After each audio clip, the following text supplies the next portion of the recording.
So, hey everybody, this is John and Casey for Coffee with John. Today we're drinking Rise and Grind. I haven't had an Americano in a long time. You should. I should be having them more often. She usually gets Americanos. You got a Americano with vanilla with a little bit of cream. Thank you. Get you a boss who knows your coffee order. And then I get just regular Americano. I think it tastes really good. Even though, like, I feel like you're definitely getting gypped. No matter where you go, you're spending... But the Americano's pretty cheap. It's like $4 for water. At Rise and Grind, the Americano's a little bit expensive. No, that's everywhere. Nuh-uh. Starbucks Americano's like significantly cheaper than a latte. Yeah, but it sucks. The Americano doesn't suck from Starbucks. Yeah, it sucks. Yeah. It sucks as much as their latte does. No, the latte's good. It's good. Their latte's not even like a real latte. Well, everything there is chemicals, probably. Because they're so franchised out that it's just like everything's fake. This is starting on a terrible note. No, I think this is good. I love Rise and Grind's Americano. Yeah. I love Rise and Grind in general. Yeah. I never had recess coffee until Rise and Grind. Really? Yeah, and I think it's good. Is there only a recess near like Westcott? Is that the only recess? I only know of one downtown. Oh, there is one downtown. I believe so. Maybe that's completely So I asked you if the only one is on Westcott, and you're telling me you only know the one downtown. Yeah. So no. Okay. I don't know. I guess there's another one. Is there one on Westcott? Yeah. Didn't know that. I think that's the OG one. Oh. See, I thought the one was in downtown. I could be wrong. I'm not from here. So anyway, today, before we get sidetracked, again, this is our second time doing this video because John, my brain doesn't work in a straight path. It takes a lot of detours and goes around, so it was just really stupid. So we're making it again. And today we're going to talk about sports-specific training. Now, like I did before, I can go in a lot of different directions with this, but a lot of times people think of like, well, sports-specific training means that they're doing some sort of exercise or drill or something with a piece of the equipment in their sport. So like, I'm going to do a sprinting drill with a lacrosse stick in my hand, and that makes it sports specific. So that's like what people recognize sports specific training as. Yeah, like so the facilities will either market that they do that and they'll have their athletes do that, or parents think that, this is the place to go to for basketball because they do a ton of drills with basketballs like in their workouts. And it's like, okay, yeah, but that's not how you should train an athlete specifically for their sport, if that makes any sense. Okay, so what the common world calls sports-specific training is not what it should be. Yes. So with what we do here, how we treat different sports is different from, say, how people think that people train sports. Is like, they have to have a stick in their hand, or, they have to do these specific things to make it a hockey workout, or whatever it may be. But we never have our athletes run with a football or run with a lacrosse stick or any of that, because you're actually would make them slower, because they're not they're training at a submaximal speed where we want them training as fast as they can, right, to get them as fast as they can. So say, for example, like people do ladder drills with a lacrosse stick in their hand. It's sports specific. No, you're just making a really stupid foot drill that doesn't get them faster in general without their hand, without the stick, and then adding the stick makes them even slower because they can't use their hand. So just from a speed training aspect, if you take away the stick or the ball or whatever they're going to use in their sport, and you focus on getting them to reach maximum velocity, teaching them how to use their arms effectively, teaching them how to effectively drive their knees, just accelerate, or top speed, just mechanics, you're going to raise their top speed from here to there, which then affects their game speed, which is down here.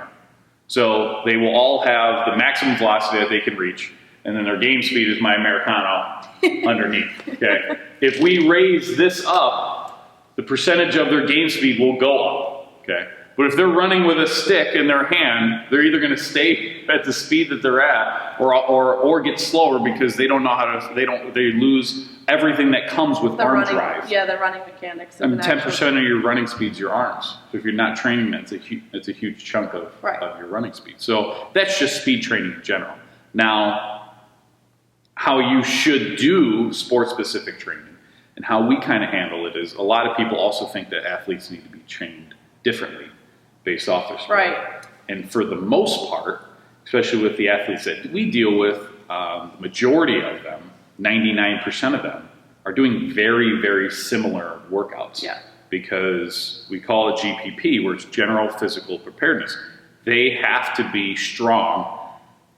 From their feet all the way up to the top of their head. They have to be able to sprint forward, sprint backwards, sprint laterally. Right. They have to be able to jump. They have to be. And that's across all sports. No matter what sport it is, you have to be strong in every angle. Your core has to be strong from every plane. You have to be able to pick up stuff, push, pull. That's what they need. And if you don't have that, and you're all your money's on, we're going to do these weird drills that have a football in your hand because you're a running back and you got to hold a football. He's going to hold a football more times than he needs to.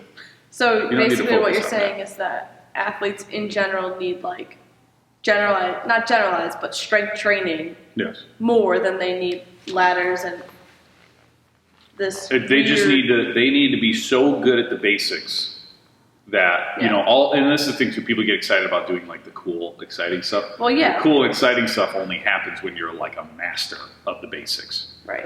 Like, we're not going to start adding like real bands or chains to a deadlift unless you can like deadlift like 315. Otherwise, it's like, stupid. You just need to get stronger. Yeah. But because I've trained thousands of athletes. We have pro guys that come here and train, pro baseball guys. And then I'm the strength coach at West Jenny, so I've trained all of the sports, pretty much from JV to varsity, depending on the team. And for the most part, they do very similar programs. Now, what I change for their sport, a lot of times I like to change the explosive part of their strength training. So like the hockey guys are going to do more lateral jumps. Because of the motion of skating on ice? Yeah, because it mimics what they're doing in their sport. But I'm not having them hold onto a stick. No. Well, they're doing it. It's just stupid. Yeah. They're using their arms and they're generating force with it. So when they go and they have a stick in their arm, their game speed's going to be higher. Now, basketball guys, obviously we're focused on them jumping up, or girls, them jumping up. Yeah. So that's an emphasis that we would put on with their explosive work. And then also the rehab or just taking care of them, keeping them healthy is where I would also focus on sport-specific stuff, to where our basketball players, they tend to get knee tendonitis underneath their knee because they're coming up and down from jumps, landing. That tends to get swollen. You can see every guy on the team right now has like a band that he plays with. And so we focus on things to help that. But they're just like stretches, a few exercises that we've learned from physical therapists that actually help them be able to play their sport without pain, or not have their sport affect them as much. Kids that run a lot, so say we have a soccer or lacrosse, we do a lot of hip flexor stretches because their hip flexors get beat up from running.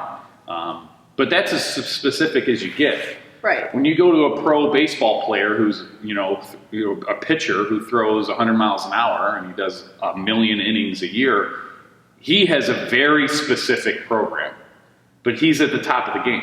Right. Most high school athletes that are pitchers, they play football, they play basketball, and then they play baseball. Yeah. So how can you train them in one season for one sport and just completely switch it? Well, we got to switch the ball. They got to have they got to have football. Oh, obviously, they got to get ready for football, so they got to have a football in their hand while they're doing that. It's like. But there are things like, look, with baseball players, if they're throwing a lot, I'm not going to do certain pressing movements. Right. There's no reason. But they still press. Yes, but there are certain things that are just going to put them more at risk for an injury than. Yeah, but that's really kind of any athlete. Yes. Yeah. Or a person. If we have somebody that's sitting all day, we just have a regular client that comes in that wants to lose fat, gain muscle. They're sitting all day. there's stuff that we shouldn't give them because they're going to get hurt because they're weak. Yes. It's the same thing with the sport, but it's not some magical like, oh, we're the basketball place because we're sport specific training, and they're going to take a jump shot after they do their deadlift. It's sport specific. Stupid. So that's my rant. These are turning more into rants. That wasn't a rant. I seem very angry. No, that wasn't a rant. I thought that was a great way to clarify what people think sport-specific training is versus what you should actually be doing when training athletes and preparing them to be the best possible athlete that they can be. Yeah. And a lot of times it just comes down to strength. Anytime we get an athlete, they're like, they just need to be stronger. Strength training above all. Yeah, I mean, that is the bottom of the pyramid. They have to build that before they can kind of do anything. And the great thing about strength training is what it yields. I mean, the first thing is confidence. A lot of times we get athletes, not that they're shy, but say for example, a football player. Sometimes football players are kind of scared to hit kids. It's weird. It's like weird, like, oh, I have to fling my body at this person as hard as I can. Like, and if they're not, if they don't, there's a mental block that they have to get through. Well, if they're training, they may not be confident in that. So if they're training and they get stronger, that might be the flip, the switch that flips to give them enough confidence to say, like, I'm not going to care. Like, hey, I've been trained for this. Yeah. I'm going to go all out and I'm going to try to, to tackle this guy. They're going to be more aggressive in games. They're going to take more chances if they're stronger. And there's a whole mental side of, most kids aren't training to become better for the most part. If you think about any high school team, West Jenny is like the only school that has a strength coach for all the teams. It's kind of crazy. But all the other high schools, like I don't know if Liverpool basketball, I don't know if they have a strength coach or not, but I'm just guessing that probably only 2 kids on the team are training to become better at the sport. And that's nothing against Liverpool. It's just a school I just picked out. But but you have to think about how many kids are taking it seriously enough to want to be, after all their practicing and everything, wanting to put in that time of strength training. Yeah, and even so, say for example, with saying how many practices that people have or kids have now. There's way more club teams. There's way more practices that kids have to be involved with, and there's club teams with every sport that they play. So they're in season with a sport, but they got a club soccer game later, so they're doing more. But and really, what comes down to it is if you have an athlete that's doing all of those things, they need to be strong. Oh yeah. Or they're going to get jacked up. Yeah. I mean, we've had some soccer players that's all they did was just soccer. Year round. From when they were 3 and they're 15, and then they break their back kicking a ball. Huh. And it's well, there wasn't years and years of strength training to offset how many kicks that you're making your whole life as hard as you can, and then all the practices, they have to be durable, and they're not durable unless they're strong. And that's where injuries come from.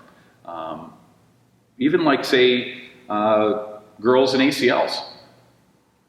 Stronger they are, the chances of that go way down. Way down. I mean, it's the math on it's I feel like in high school you knew every girl every season got an ACL injury. Yeah, and some of them get on. We have clients now that are like, "Oh, I tore my ACL twice in the same leg, in 2 years." Yeah. And then we've had athletes that have, their whole family's gotten at least one, in their sport, and girls damn ACLs. What's up? Those damn ACLs. Yeah, those baby hips. Those baby hips are weak. You got baby hips, you're gonna tear your ACL. You got to get your butt stronger so that when you plant your leg just doesn't crumble underneath you because you can't hold yourself up. Yeah. Yeah, and then people like to blame it on turf and all this other stuff. And it's well, yeah, I mean that is a part of it, but yeah, but that's not. Yeah. That's diving too deep. Stupid. Yeah, I'm just getting too excited. So, if you're doing sports, so what I will say, so like I said yesterday in the video that we made previously and it got off track, our manager Sierra is a field hockey coach at Baldwinsville. Now, we've done stuff in the past with her where we do a skill section of field hockey where she focuses just on skills, and then we leave that and then we go and work on, say, the GPP of just getting them stronger and just better athletes through strength training. That's completely different. Yes. Well, I that's really a lot wouldn't of say like that. stick handling. Yeah, well, I also wouldn't say that that's sport specific. No, and those girls are usually so young that you're just trying to improve how they're holding their stick and how they're maneuvering the stick around the ball. Like, that's not. Yeah, because a lot of times in the sports, it's like, like, how do you learn how to hold onto the stick or ball? Right. Like, it's usually like your dad taught you in the backyard, but not saying that your dad doesn't know anything, but there's people that know it, and if they can teach you, it changes everything. Like, when Sierra first started doing it, I was like, I've never held a field hockey stick before, and I was like, how do you hold this thing? And she was like, I have to teach you that. Like, I never thought about that. So, just learning the basics. Field hockey positioning is even kind of funny too. Like, if you're, it's not like any other sport really, except hockey, but still, that's still different. Yeah. You're on ice. Well, the hockey stick's a lot bigger than field hockey. Yeah, they don't have to be bent over as much. Yeah. So we had some Rise and Grind, some Americanos. They're glorious. Yeah. I want another one now because this was so good. You're welcome. And sport-specific training. Don't get duped by the marketing, or if you see a place that's having them do both, it's not really helping them. You got to focus on one thing. Let the coaches of the sport focus on the other thing. Mm-hmm. Even if you're a coach in it, either separate them, don't put them together. Yeah, they're two completely different things. So yeah, there you go. Now we're done. Do you have anything you want to say? No, I think that was nothing. Great. No. Nothing at all. No. Serious? Yeah. Okay. Why are you making this weird? All right, see you guys.